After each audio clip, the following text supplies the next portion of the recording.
a conductive wire, and you were so electric. I had no say when you came so near, and just passed right through me. Hey everyone, welcome to Geekdom is Back, as is Katie Schaefer. Today we're discussing Watchmen by Alan Moore. It is quite the lengthy comic. I think this is one of the longest comic book collections I've read as far as, like a 12-issue series goes. My Kindle copy is roughly 415 pages, give or take. But Katie, how are you doing today? I'm doing good. I mean, my issue of Watchmen, like the typical paperback or trade paperback copy, is almost an inch thick. Yes. And I'll tell you, it took me several hours to read it, which is not the norm for comics for me. But this one is so dense that it's just a lot to take in. And one of the reasons it is so dense is because there are excerpts from this fictional book within the comic. It comes at the end of each issue, and it's, excerpts from Under the Hood.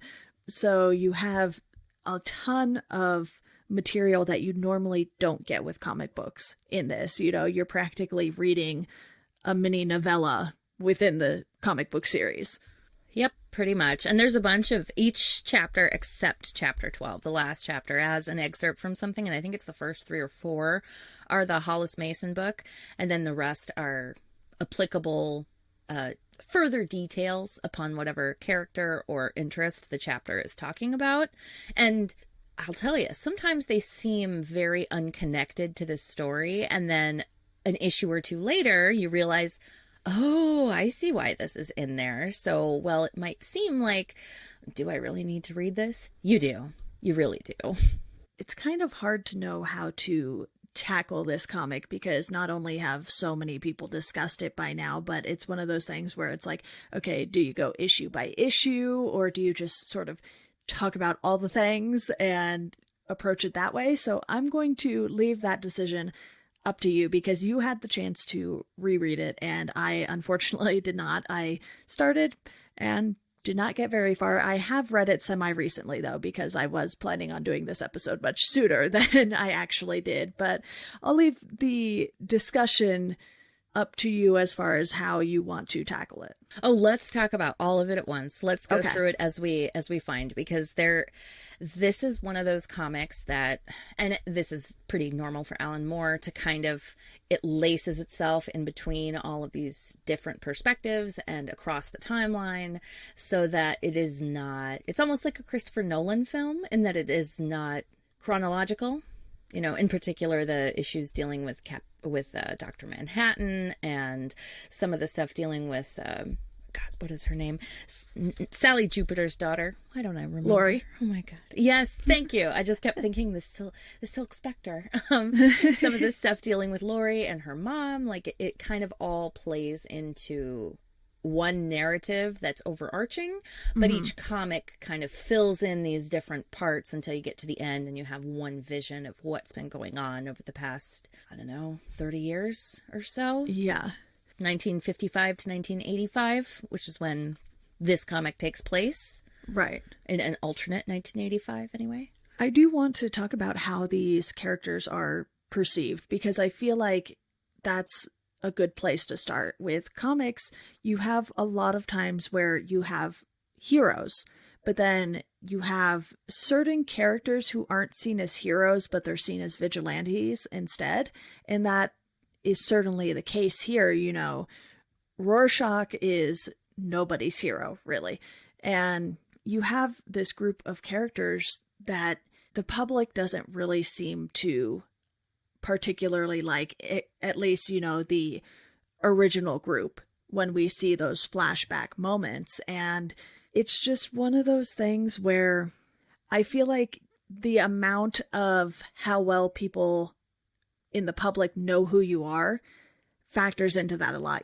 Batman is a vigilante. He's not a hero, but yet Superman's a hero, even though nobody knows his real identity. So that is something that's a little different in that instance. But someone like Tony Stark as Iron Man, he's a hero because everyone knows he's Tony Stark. They can put a face to this hero's name.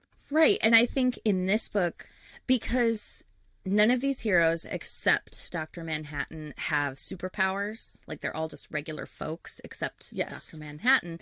They kind of play in this in-between role where in this story, they are very much either vigilantes or heroes or some kind of, in the case of the comedian, occupying some kind of weird in-between place. And I think how you view these characters depends on who you are when you read it. Because I've read this book twice, and once was almost exactly 10 years ago. And I'll tell you, like, my perspectives on who the heroes are changed pretty dramatically. Like, I had so much more sympathy for Rorschach in my first reading than I do now. And I found that so interesting and such a product of Alan Moore's skill, because this is very much, like, honestly, most of his comics, this is very much an Alan Moore story. Like, there's just so much going on in it, and it's all very representative of who Alan Moore is and how he writes his stories. And that is what makes these characters kind of changeable depending on who you are. Even though I would say really Night Owl and Silk Spectre are the true quote-unquote heroes of this story, in that they are essentially good people who are trying to help and save the world, whereas everyone else has their own motives that are very much wrapped up in who they are as people. Whereas for Laurie and Dan, it feels like a more selfless impetus that's pushing them forward. Yeah, even though I didn't get a chance to read through it for a third time before this, it was one of those things where the first time I read it and then that waiting period between the next time I read it did make a difference, because it's not only just, you know, the fact that it's 2019 now and things are very, very different from, you know, 86, 87 when this was being written and released issue by issue, but just the way some of the characters are portrayed. You mentioned Laurie's mother, and all of the things that happened to her were by no means acceptable, but because of when they happened, it was something that everyone just kind of let go, even the people who knew about what happened, which is, in a way, even more of a tragedy. Right, it gets kind of brushed under the rug as like a shameful thing for her and not so much anyone else. It's very, she's kind of looked at as, well, you shouldn't have been doing space and this wouldn't have happened to you. And now, obviously, that's not accurate in how we feel now. And I think a lot of how you have to look at this book is what was going on in 1985. Because in 1985, the Berlin Wall hadn't fallen yet. You know, there was still very much a Cold War on. And so in the book, all of this pressure with Russia and this omnipresent fear of a World War III was a constant thing that people thought about. You know, people like you and I who grew up after that time period, which the Berlin Wall fell in 1989, we don't know what that's like. And so for us reading this, it's very much removed from the original place that the book is written in. And so it gives us all an interesting perspective on, like, okay, because the feelings of the people in the book are not as far removed for when it was written as they are now. Now, like when it was written, those people would have known what it felt like to be terrified of a World War III. Whereas now we're like, okay, that's a possibility, but it isn't as pressing on us as it was then. Right. I do want to dive into Dr. Manhattan a little more real quick here, because he's a character who has this human-like form, but is not remotely human at all in his emotions or anything like that. And he really doesn't care what happens to anyone. And he's sort of seen as this godly presence who doesn't need to walk around with clothes on because he looks like a giant smurf, I guess. I'm not really sure the reasoning behind that, or that Wang is just hanging out there. The fact that he just doesn't want to at least attempt to fit in, and he is such a presence not only because of his size but because of what he can do. You know, he can just make things disappear, and you have moments where he walks in on something bad happening and he just doesn't do anything about it, even though he's the only person who has the power to essentially snap his fingers and make all of the bad things happening go away. Right. And I think it's like the fourth chapter that explores Dr. Manhattan, things from Dr. Manhattan's perspective. And I think in the first three, we look at it and it feels like, what's going on with this guy? He does feel very remote and removed. And then in that chapter, we get to learn how he's experiencing the world and time, in that he is living and aware of all times at the same time. You know, for him, all moments are the same moment, and he's just kind of existing within that, and how it sells him as being what we would consider a godlike person. He seems to know all, seems unable to, or seems unlimited in his abilities. But when we read that issue, you learn that he is incredibly limited, because he feels that all of his actions are predetermined. He feels like he can't make a choice. Like, this is just how things are going to go, and I'm just going to exist. And I love the fact that the comic doesn't necessarily endorse that that's the correct option. It doesn't reaffirm the idea that he couldn't make other choices, because at the end, his choices are mutable. He can make different decisions. And so we all ask, well, could you have maybe stopped the comedian from killing that woman? Or did you just choose not to, because you embrace the idea that time is an immutable path, because that's how you experience it? Even though humans, obviously, we experience time from moment to moment and not as one long thing that we're all living through all at the same time. The other thing about chapter 4 that I like is the fact that they let you see who John was before the accident. You know, he was this normal guy. He was fixing watches, and he happened to leave his lab coat in one of the experiment rooms or whatever it was, and that's when everything went wrong. He gets trapped inside, I forget what it is, but, you know, it's just one of these things. A particle decelerator chamber, I think, is essentially what it is. It takes atoms apart from each other, is right what I learned from it anyway.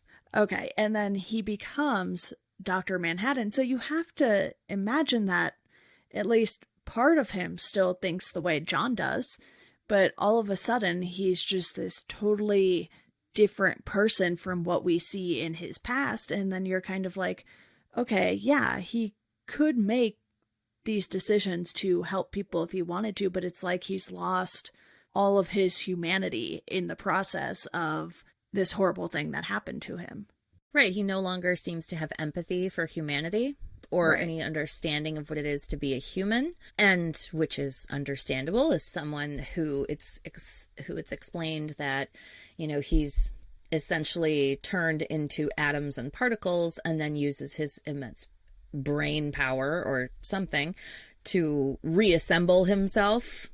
And that's what gives him the ability to do pretty much anything, from sending an entire crowd of people into their homes to going to Mars and building a fancy house. Very fancy house. It is very fancy. That can fly. And yes, it's something that allows you as a human, or at least it allowed me, to understand the journey that it would take you from going and being a regular person with all of the anxieties and emotions and experiences that regular folks have, to you are now outside of humanity. You are now someone who has experienced things that no one else on earth has or probably ever will experience. And so you have an incredibly difficult time relating to humans and how they feel things and how they work. And it gives us such an interesting outside look at how this world that's incredibly different from our own has developed, and how Dr. Manhattan is trying to deal with that and trying to find his place in the world, as opposed to the place that, you know, the U.S. government has assigned him as being their, you know, secret weapon to stop the Russians, or the place that Jenny Slater and Laurie assign him as their partner, or the place that all of the other heroes assign him as like a defender of humanity. Like he's both all of these things and none of them at the same time. It's just so amazing how much Alan Moore packed into the Dr. Manhattan character while still having him really feel nothing. And it's almost like he's this godlike psychopath. Yeah. And that really comes across. And then on the other end of that, you have someone like Adrian Vate, who is very much still human, but also super, super strange. Oh, God, now that guy is a sociopath. You know, someone who is so convinced that they know everything and can twist the world to be what they want it to be, that they have no compassion for everyday humans, and they're arrogant to an extreme that most people outside of, you know, people who are presidents and prime ministers and whatever, who literally run the world, feel. Like, I personally couldn't understand deciding, oh, well, I'm just going to change the world and kill a couple million people and then just everything will be fine. Like, no, dude. Who are you to do that? And he has no humility. That's the word I was looking for. He has no humility or understanding of his own humanity and his own limited place in the world. Yeah, so I totally agree with you that by the time you get to the end of this, it's like Dan and Laurie are almost the only two redeemable characters, and they really feel like the only heroes of this story. You know, they're trying to help their friends, they're trying to save other people they don't even know, and at the beginning of the comic, Dan is so reluctant to even go into his basement. You know, he only ends up there because that's where Rorschach is going to be leaving from, and you see him sitting there kind of dejected because he knows that things aren't like they once were. And it's so easy to relate more to Dan and Laurie, I think, than anyone else in this comic. Yeah, because they feel like, not that other people don't feel real. Everybody in this comic feels very real, but they feel relatable.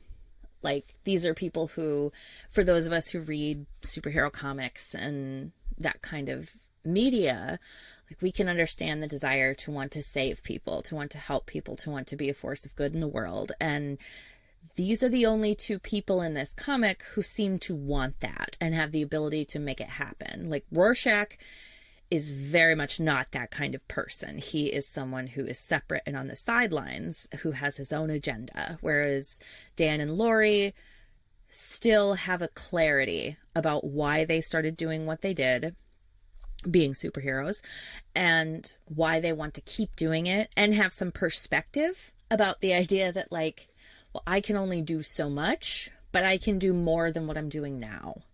And that's kind of, for me, what makes them different than all the other characters in this book, because they understand their own limitations and their own abilities, even though they're still very much flawed humans. Like you said, Dan he's so sad and almost pathetic, kind of, as you're reading it, because he just feels like he's given up. Right. He's given everything up.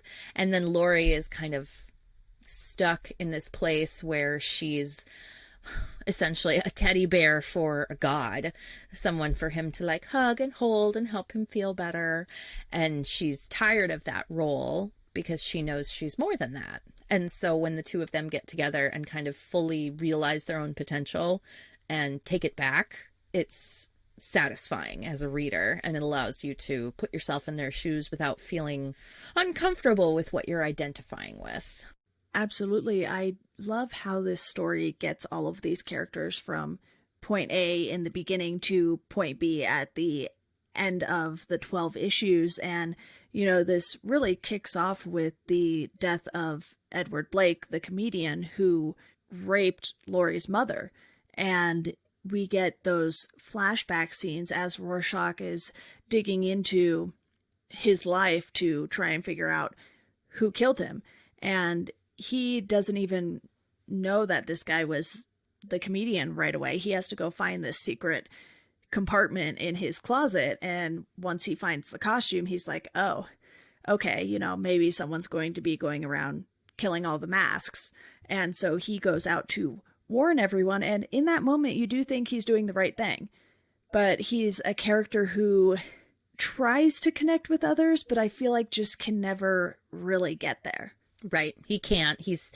Rorschach feels like a character and a person who is fundamentally broken. And in his issue, we see why. And he becomes, in that issue, very relatable. So, and fully human, even though he has these ideas and beliefs that are so rigid that they don't fit with humanity, because human success over the past however long that we've existed is based entirely on our ability to adapt to our surroundings and situations. And Rorschach is unable to adapt to anything. Like, he holds very rigidly to his belief system and ideas. And in some ways that makes him admirable. And in some ways it makes him a madman. And I felt, reading this, I felt much differently about Rorschach than I did the first time I read it. And in this, I just kind of felt pity for him. Mm-hmm. Like, he doesn't understand, and he's been shaped by such a dark society that it's, what could that man have been if he hadn't lived such a dark and dangerous life? He could have been so much more, and he's limited by his own experiences. And I should note that it's not that he didn't recognize that Edward Blake was the comedian, because they had already worked together. If I'm not mistaken, the comedian kind of stuck around longer than the first Silk Spectre and the first Night Owl, but the body wasn't there. So finding the costume made him be like, oh, okay, this is all clicking now. And right. With Blake, some of his and Laurie's story don't even come to fruition until the 9th chapter, which is when you find out that he's her father, and she's had no idea all of these years. And it wasn't from the rape necessarily, it was from a consensual part of the relationship. But yes, I feel like that is something that is so hard to get across, because he did rape Janie. And even though I think it's handled in a way that is very 80s of them, which makes sense. Oh God, so 80s. I think the fact that you could have those two sides of a relationship is something that's important to portray. Right. How rape is handled in this book is so complicated, because it allows Sally Jupiter, who's Silk Spectre's mother, to be this very layered character, even though we don't see a whole lot from her perspective. And we know immutably that the comedian tried to rape her, and we don't find out. And I think we find that particular aspect out within like the first or second comic. And then we don't find out how she really felt about the comedian until real close to the end. And yes, Sally, not Janie. I don't know where I got that from. Janie Slater. It's cool. And I think getting all these names mixed up. There's a lot of names. And I think Sally is such a real character, someone who has all these complicated feelings and all these issues that she can't resolve within herself and talk to her daughter about, and she just kind of tries to do her best as she goes along. And then you also get to see Laurie's perspective of seeing, you know, her knowing that the comedian tried to rape her mother, and then finding out, you know, on Mars when she's trying to convince Dr. Manhattan to come and save the world. And she has that moment of realization, and you see on her face and in her dialogue how upset she is by it. And then we get some closure at the end, and we never see things from the comedian's perspective. I think that's very important, is that the comedian is kind of this cipher that we only get from other people's perspective. So it allows us to kind of wonder, well, what were his intentions in this, and how did he feel about all of it, and why did he do it? Like, we don't get any of that. We only get how his actions affected the people around him, and it becomes more poignant because they do that. Right. And obviously my mistake on getting those characters mixed up. Janie is the one who has a very different kind of relationship with Laurie because they have both dated Dr. Manhattan now. Yeah, and Laurie is about, 15, 16 years younger. I think, horrifyingly enough, which was sadly much more normal in 1985 and earlier, I think Laurie is 16 or 15 when her and Dr. Manhattan, who's in his 30s, strike up a relationship. Yeah. So you can understand why Janie would be like, what the fuck are you doing to me? Why are you doing this? This is a child, essentially. Different kind of anger there as well. Right.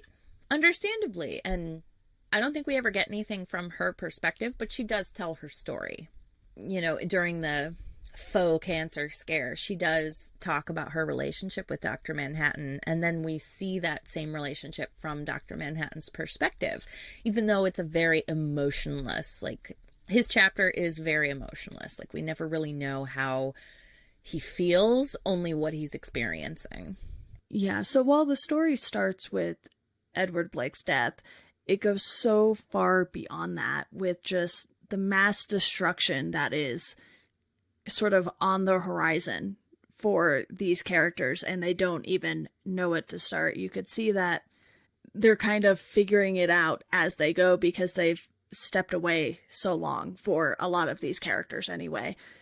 And I just think that the way they have this story progressing and unfolding is interesting because of the fact that half of these characters aren't likable, if not more than half of them. So you're kind of in this push and pull between wanting to like these characters and wanting them to succeed, but also not really liking them because the moral lines are so blurred in this comic. You're just like, okay, someone thinks mass destruction is the right thing to do. Dr. Manhattan thinks doing nothing is the right thing to do, which is beyond ridiculous.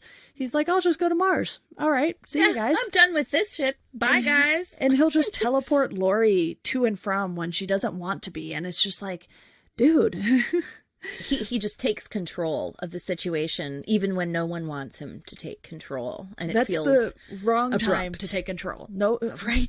Nobody wants him to take control when he does, and then he refuses to when he should be stepping in. So it's like this guy is.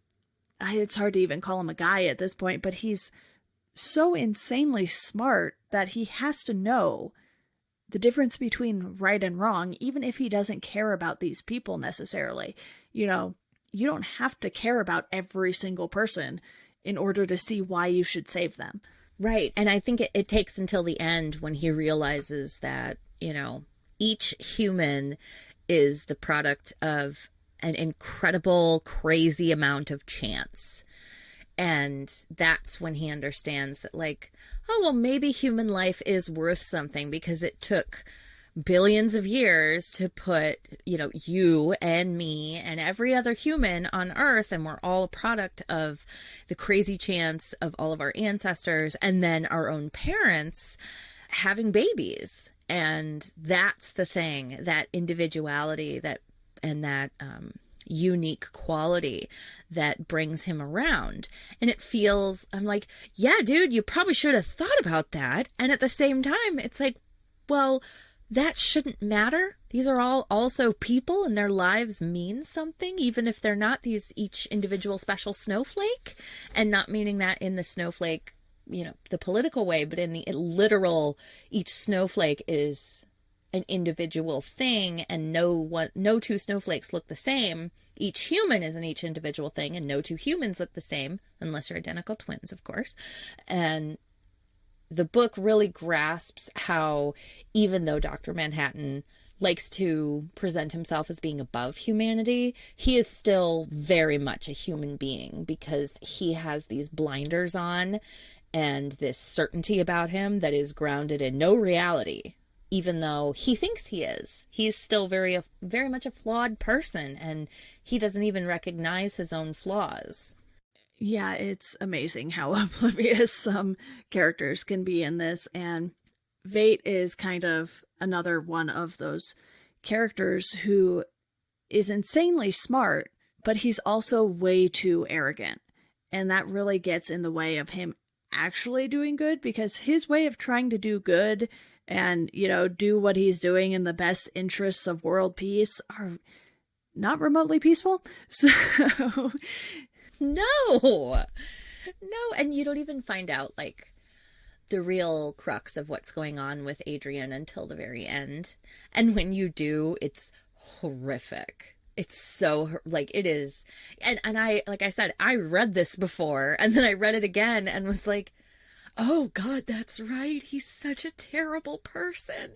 Like, it's just so shocking that someone can be so quote unquote nice on top and so oblivious to the human experience. Right. And that ending is just so dire. And I guess, do you have anything else you want to talk about specifically with the story before we move on to a few other things? Because you can't talk about Watchmen without also talking about the art of Dave Gibbons. Well, you can't really talk about comic books without talking about the art in general, but I do want to give you a chance to mention any other things story-wise, because there's so much. I feel like someone's going to be yelling at us like, you didn't talk about this, you didn't talk about this, but so many people have talked about this. There are plenty of opinions and coverage for your Watchmen needs. I think this story is just such it's such a break from traditional comics. And Alan Moore, I know a lot about Alan Moore and I've read a lot of his stuff.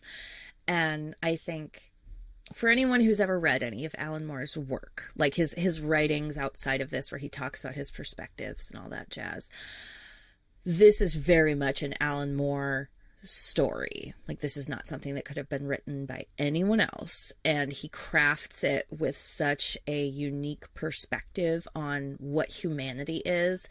And at least in 1985, his outlook on what was hope for humanity and whether or not we were even going to survive.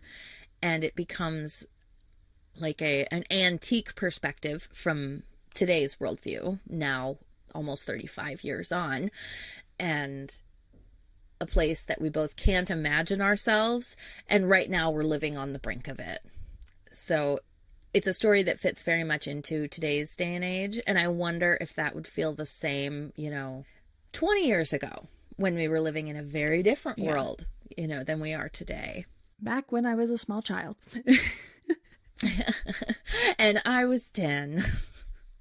And then I think the only other thing about the story is just how well he encapsulates it in the storytelling, from how he spreads out the narrative within each of the 12 comics, to how he constructs it in regards to like that comic book that Bernard is reading, the kid on the street corner reading the comics of the Tales of the Black Freighter, and how he juxtaposes these two things. And at first it very much feels like, well, what does this have to do with anything? And then by the end, it feels so prescient of how, by the end, the character in the Tales of the Black Freighter very much represents the heroes that are left alive. And it's so masterfully done. And you got to give props to Alan Moore for being able to string all of these things together and put them together in such a way that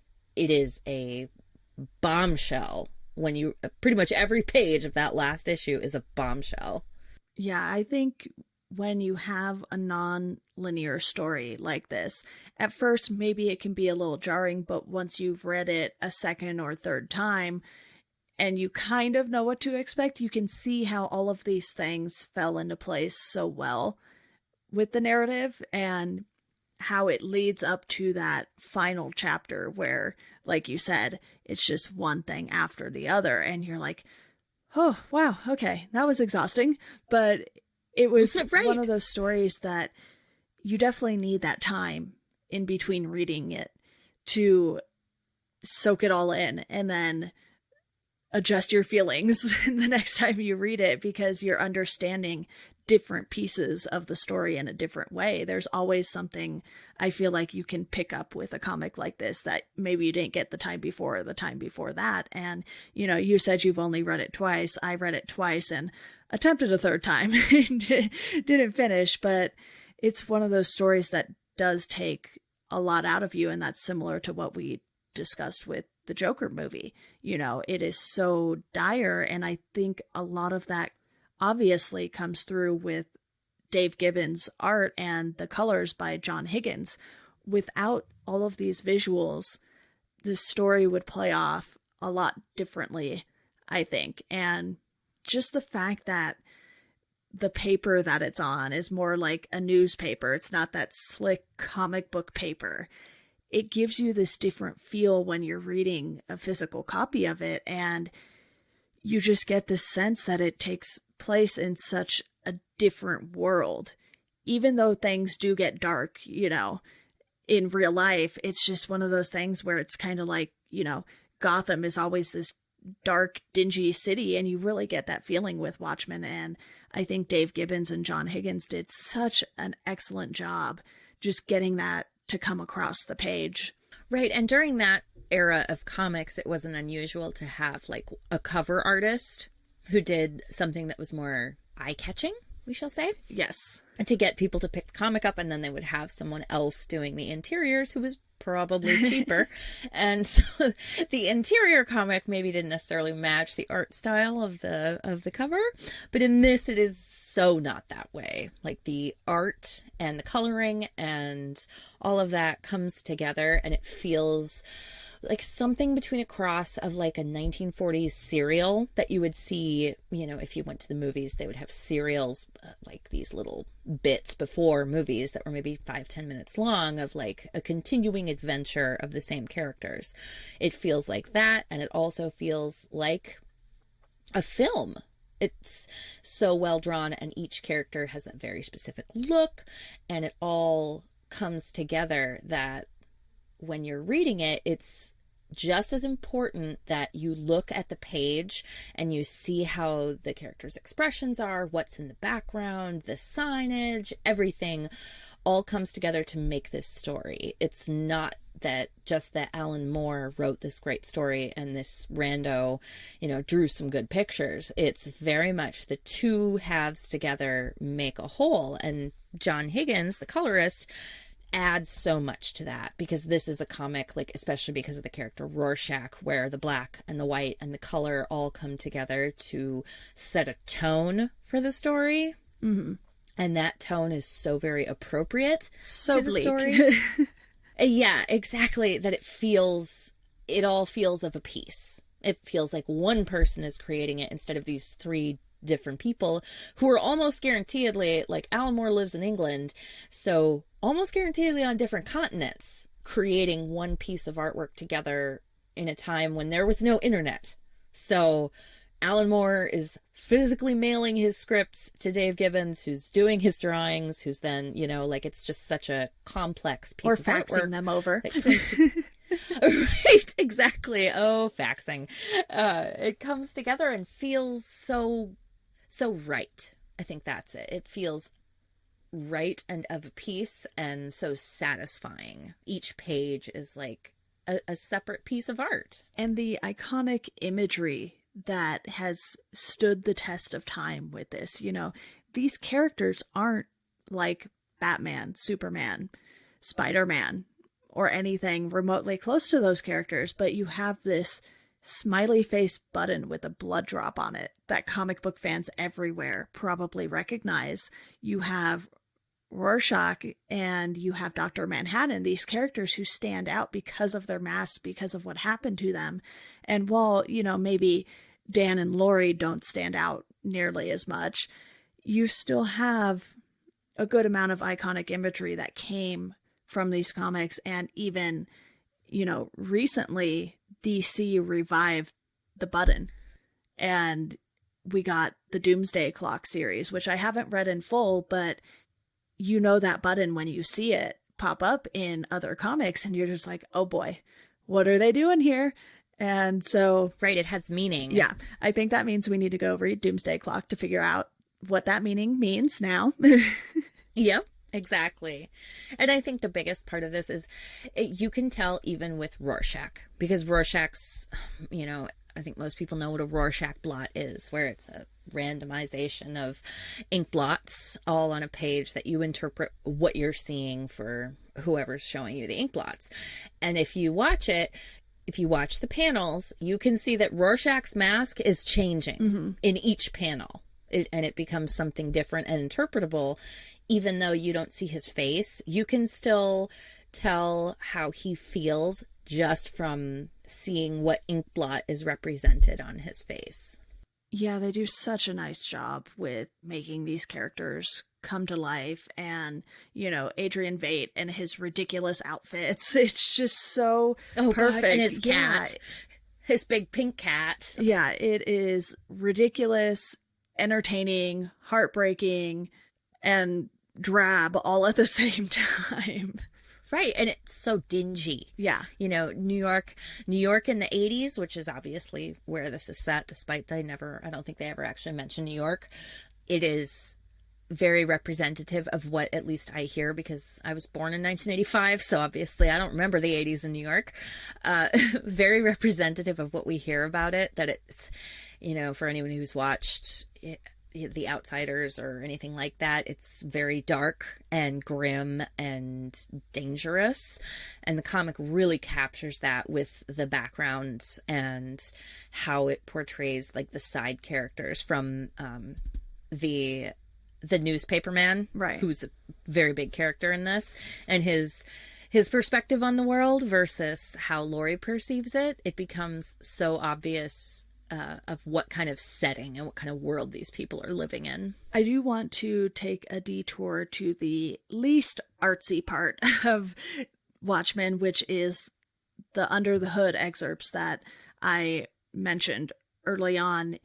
It's a lot to take in because you're reading this book from Hollis Mason, who is the first Night Owl, and you're getting this look at the first era of these characters, and it's just such a smart move, even though it increases the length of the comic by so much, because obviously reading something novel-like is going to take you a lot longer than reading something that has pictures to go with it. But it felt like a crucial part of the story and how it connected the past with the present day. Yeah, exactly, because Hollis as a character is portrayed so differently than like Dan and Laurie, like the quote unquote current era of superheroes.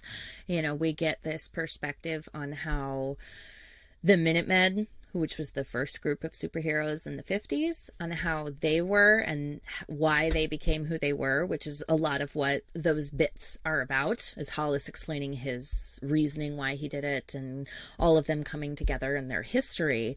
And it gives you such a rich understanding of how superheroes really dramatically affected the world, which, in my understanding, this is an alternate history, and that's kind of the crux. That and Dr. Manhattan are very much the crux of what changed it, what changed history from being the world that you and I live in today to being what's going on in Watchmen. Is that superheroes became a real thing. They were recognized and thought of as a valid expression of society, as opposed to now, which people who do that, which there are certainly a few people who go out and do that, are kind of looked at as like, okay, weirdo, you do that. That's bizarre. But in this book, it becomes like an acceptable thing to do. And they play a real role. So much so that Congress passes a law against it. Right. And it's such a dramatic effect on society. And Hollis Mason's, the excerpts from his book are really the only way that we understand the history of these superheroes. Definitely. Do you feel like the excerpts might be a little too long, though? Because if you factor in how long this comic is in general, it's over 400 pages, I think, kind of no matter what format you get it in now. There are some that are even longer, like the Absolute Edition, because it gives you all of this extra stuff. But you figure out of those 400 plus pages, somewhere around 50 of them have to be excerpts, because I think the excerpts were 5 to 6 pages in each chapter, pretty much. Yeah. I think that those ones are okay lengthwise, but I think some of the other later stuff feels unnecessary, Okay. maybe, and unnecessarily long. I thought that the Hollis Mason stuff was very informative, but like when they go into like, I think it's 3 pages of talking about the person who created the comic, Tales of the Black Freighter, like that stuff, it's like, okay, this plays in for like 3 panels, guys. I don't know that we needed this much information about this one dude, even though it gives us an explanation as to what Adrian Vate's big plan is. It still feels almost over the top. Yeah, it is a lot to take in. I highly recommend, at least reading through all of that stuff once, but I'll admit I kind of skip over it now just because it takes so long. And I don't think that's a detriment to the story at all, because you can either read the story without the under the hood stuff and just not have that additional context and still understand what's happening, or you can read it and get all of this other information that you weren't expecting. Right. It gives you background. Yeah. And that is, if you're reading it for the first time, it's very important. But if you've already read it a few times and you kind of know what's in there, then it's kind of superfluous, because it just embroiders the background for you, I guess. Yeah, so I think it's time to move on to one of my least favorite subjects, possibly ever. I'm not huge into discussing politics because it's just one of those things that I find gets so redundant.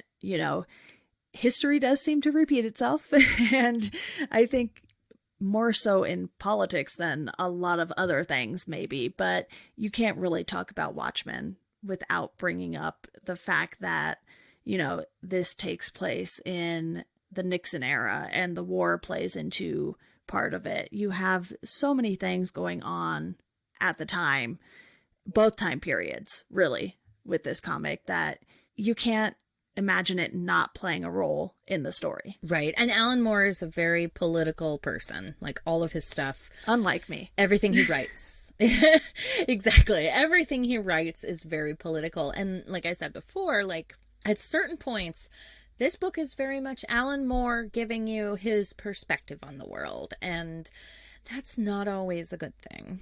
But for sure, I think, in particular, in regards to like what I said earlier about how this is very representative of the time frame that it was created in, because the Cold War was such a big, huge thing in that time frame, and there was so much fear of the destruction of the world, not just America going to war with Russia or Iran or North Korea. It's literally the whole world is going to die, and that is what everyone lived under during that time period. And I think Alan Moore really tries to tap into that and explore what humanity's reactions are to that.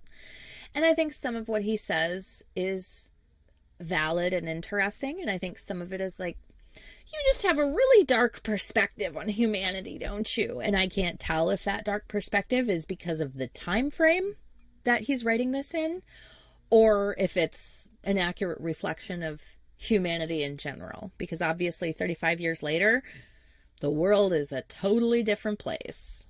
Right. And this is technically set in an alternate reality, but it very much mirrors the events that were happening in the 80s. And I am by no means a history buff, unless it's something like, the history of Marvel, or, those things that excite me a little more. But as far as actual history goes, not my strong suit in school, something that I never really had much of an interest in, but you do get these glimpses at history and politics through the lens of various forms of entertainment. And that's something that can't be ignored. You have period pieces when it comes to TV and film, and you have those for a reason. So many things in media come from a place in history that inspired someone. Even watching Jojo Rabbit recently, you can tell that movie is full of politics. Hitler's in it. Right. But the perspective is very much modern. Yes. And in today's parlance. Like, one of the big differences between our world and the world of Watchmen is that Nixon was never Nixon never left office, and he gets reelected a third term. Like, the Watergate scandal never gets uncovered, and Nixon is viewed very much as a hero. And we won the Vietnam War, quote unquote, won, whatever that means. And those two things really dramatically change both the U.S. position in the world and how Americans view themselves, because in the 70s, Vietnam, for those who aren't aware, Vietnam very much dramatically changed how Americans viewed themselves, how the world viewed America, and how we developed as a nation. And this story kind of allows us to see how Americans would have viewed themselves had we not lost the Vietnam War. And if you're willing to read further into it, the lengths that they go to win the Vietnam War are pretty horrific. Like calling in Dr. Manhattan and what he does to crush the Viet Cong and all of that. It makes you question, well, is this really a good thing? Right. If this is the lengths we had to go to? And so it allows us to look at this different world where these changes happened and see that, well, it wasn't necessarily any better than the world we got today. And maybe worse if Nixon hadn't been caught,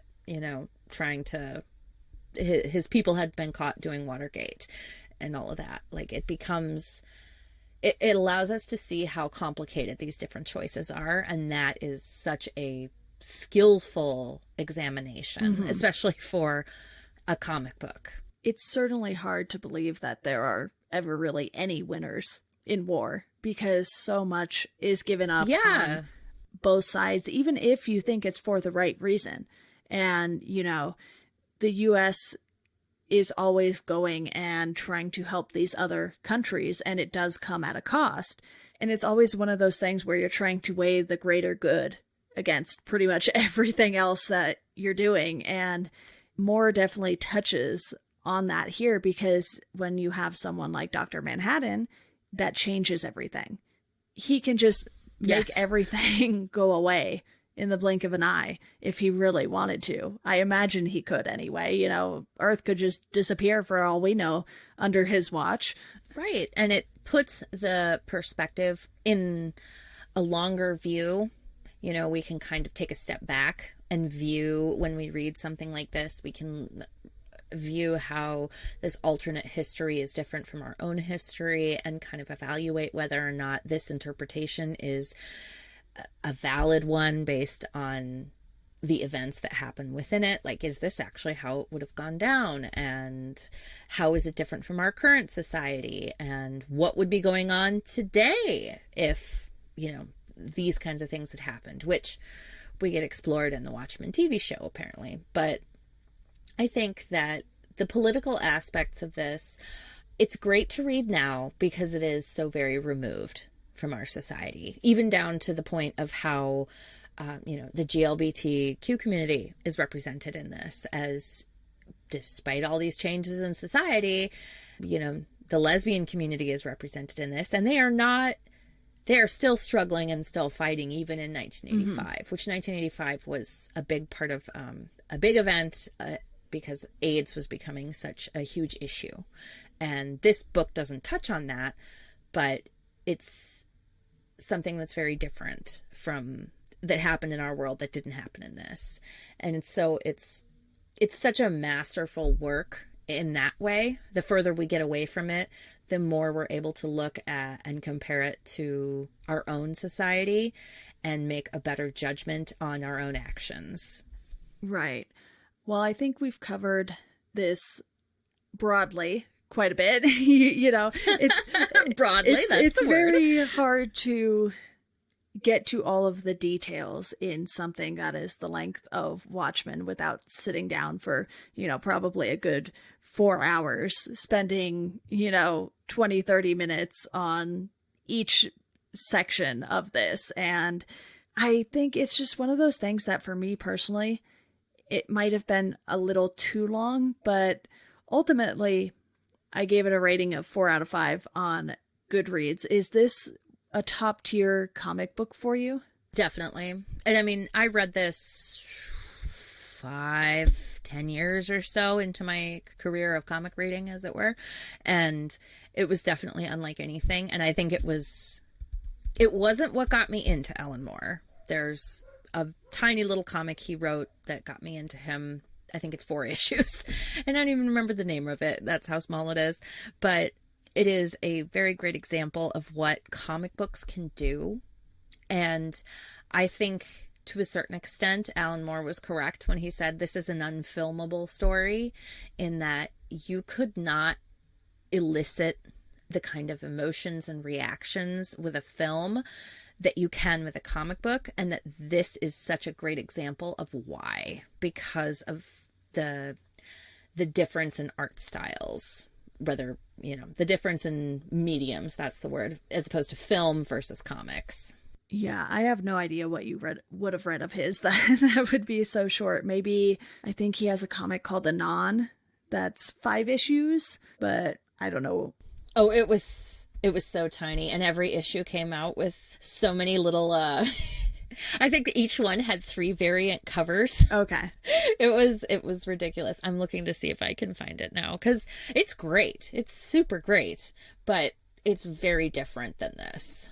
Most of what he seems to write are these long epic sagas. You have the Saga of the Swamp Thing. You have From Hell, which is massive. You think Watchmen is massive. Right. Try reading that. I think I tried. I'm not 100% sure I got all the way through it. I borrowed it from a friend and I was like, oh my goodness, what did I get myself into? Yep, exactly. And his bibliography is so long, so expansive.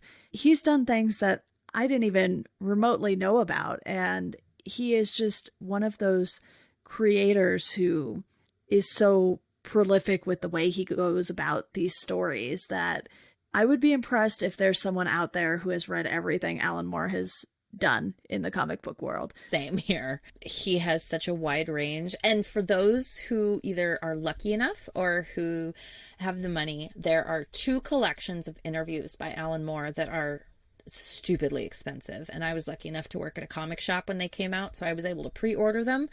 And I have both of them, and I think they're each like 20 pages long. And it is essentially just Alan Moore ranting at an interviewer.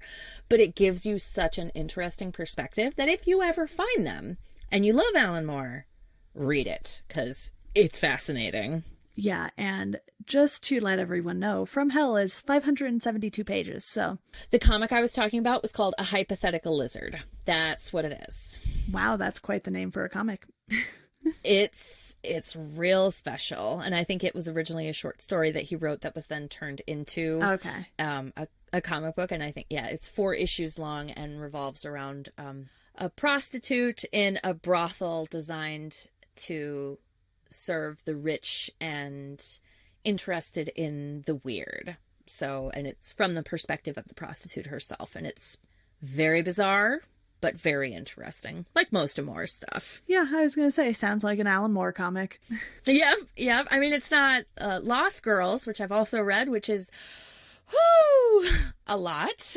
Don't read that unless you have a high level of capacity for dealing with sexual content, but it's also pretty interesting. Yeah, well, I think that is a good place to wrap this up because, Watchmen has a little bit of everything. And yes, it does. It's one of those things where you definitely have to prepare yourself to sit down and read this. I don't recommend trying to read this while you're super busy or something. Set aside some time, get to it. Although if you've listened this far and you haven't read it, props to you. I'm not even totally sure we may have spoiled it. I'm not even totally convinced we spoiled everything. Definitely still read it, even if you listen to this and you haven't read it. But Katie, I know you will be back on for future episodes. I definitely want to get to a lot more comics because I've been very movie heavy with the episodes lately, just because they're so easy to get to. But you and I will discuss what you will be on next. And before we go, I do want to let you all know about our Patreon. You can support the podcast there. If you've listened to this podcast before, you've heard the spiel, but if you haven't, and this is your first time, first, thank you. Second, The Patreon has a $1 a month tier where you get a thank you on the show, and a $5 a month tier where you get to pick a topic. So maybe you could pick our next topic that Katie and I end up discussing. Who knows? You can find us at Geekdom Pod on Twitter and at Welcome to Geekdom on Instagram and Facebook. Katie, again, thank you so much for coming on to talk about this massive, massive comic book story. Thank you for having me. It was great to discuss. Of course, and as always, thank you all for listening, and we hope you enjoy the rest of your day.